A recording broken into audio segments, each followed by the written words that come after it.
la nouvelle bande dessinée québécoise. C'est comme Tintin, mais la décence m'empêche de décrire ce que la Castafiore fait avec Milou. Quoi ne pas faire en fin de semaine? C'est comme Tintin, mais la décence m'empêche de décrire ce que Bruno Blanchet fait avec Milou. Et Monsieur Jacques Godbout, c'est comme Tintin, mais non, j'y pense, ce n'est pas du tout comme Tintin. C'est un cinéaste, un écrivain, un intellectuel. C'est mon héros. Champagne! Bonne fête du monde et bon vendredi, mesdames et messieurs. Tout d'abord, des nouvelles de moi. Un concours! Oh, j'aime ça! Je suis excité, je suis assez bon là-dedans. J'ai déjà gagné quand j'étais petit, vous savez, le premier prix à un concours de beauté, 10 $. Non, ça, c'était au Monopoly, je m'excuse. Par contre, j'ai déjà gagné dans un concours d'amateurs la bourse Louise-José Mondou, catégorie Entertainer. Pour mon rendu impeccable de Mickey Rooney qui grimpe dans un arbre pour apercevoir au loin une jolie femme et danser pour elle. Regardez, je vais vous le faire. Oh, it's so pretty.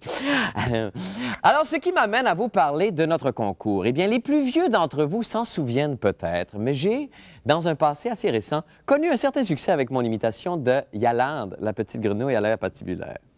Alors, dès lundi, vous pourrez participer au concours La Yalande chanceuse, ce qui veut dire que de temps à autre, au moment les moins opportuns, c'est-à-dire durant, par exemple, une entrevue de fond avec Lucien Bouchard qui nous avoue sa dépendance au Midol, je me tournerai vers la caméra à propos de rien et je ferai Yalande. Yalande? Yalande?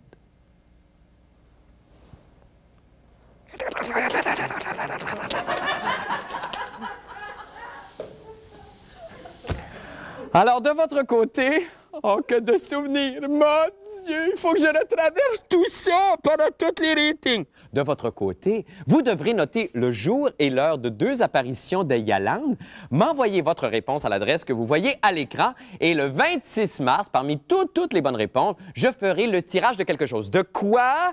Est-ce que j'ai des suggestions? Parlez plus fort dans votre salon, je ne vous entends pas. Une fin de semaine meurtre et irrigation de colons chez les oitiers? Non. Un assortiment complet de chop de porc? Non plus. Un cadavre d'opossum porté par Thérèse Montcalm au Téléthon Jean Lapointe? On se rapproche. Est-ce que j'entends un voyage d'une semaine à Paris pour 2? Yes! C'est ça, c'est enfin votre chance d'aller palper du Depardieu, sniffer de la Deneuve et plotter de la Girardot. C'est le fun, hein? Seule condition, cependant, il faut avoir 18 ans ou plus. Bonne chance à tous. Maintenant, pour les nouvelles de la fin du monde. Alors, si vous êtes familier avec les termes zwing, kapao, schlang, kapouf et wazong, c'est que ou bien vous êtes propriétaire d'une Suzuki Sidekick 1992, ou bien vous êtes amateur de bande dessinée. Et dans ce dernier cas, vous serez content d'apprendre que de petits gars et de petites filles de chez nous, mais là, vraiment, quand je dis des petits gars, c'est vraiment des petits gars, je les ai rencontrés, sont hauts de même. Bon, de méchantes langues comme Bernard de Rome disent qu'ils sont hauts comme ça. Ne les croyez surtout pas, Bernard est très amer depuis que sa calvitie l'oblige à se brocher un collet mort sur la tête pour lire les nouvelles. Il ne prend pas, donc c'est des petits gars hauts de même qui font ce qu'on appelle des fanzines, des petits magazines de bande dessinée Nouvelle Vague. Patrick Masbourian, que Bernard de Rome a déjà tenté de porter sur sa tête lors d'un téléjournal, a rencontré quelques jeunes BDistes. On écoute.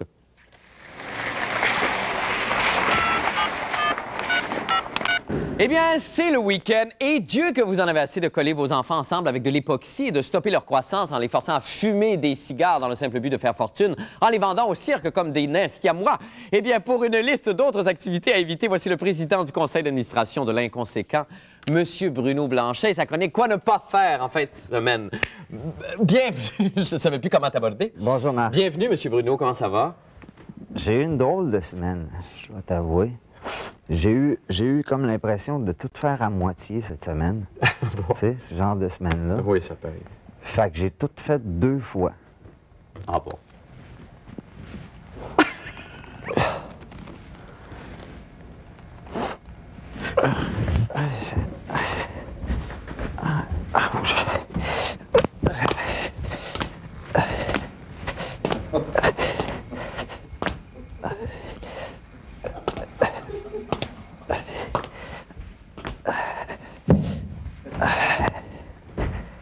Bonjour, Marc. Bonjour, Bruno. Comment vas-tu? Je ne savais pas comment t'aborder. J'ai eu une drôle de semaine cette semaine. J'ai eu l'impression de tout faire comme à moitié. Fait que j'ai tout fait 2 fois. Oh, pas, ça va être là. J'arrive de New York. Je sais que les gens voyagent beaucoup et j'aimerais leur prodiguer quelques conseils à ne pas faire avant le départ. Messieurs, vous êtes à San Francisco et un homme que vous ne connaissez pas et avec qui vous devez faire affaire vous sourit d'une façon qui vous surprend un petit peu. Non, il n'est pas nécessairement gay. Peut-être se promène-t-il simplement avec des geisha balls ou une gerboise dans le derrière.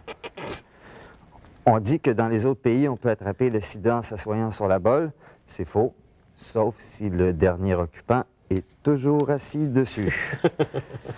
Si vous allez sur le bord d'un canyon où il y a de l'écho, ne criez pas votre numéro de NIP.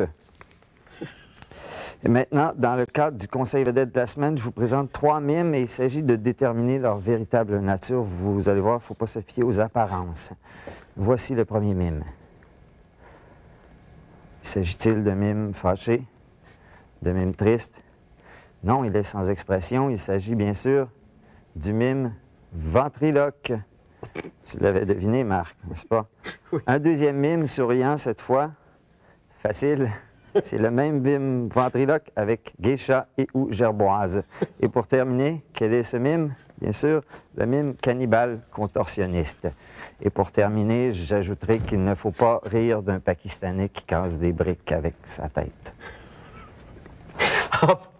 Merci beaucoup, Bruno. Merci, Marc. Merci infiniment. Porte-toi bien.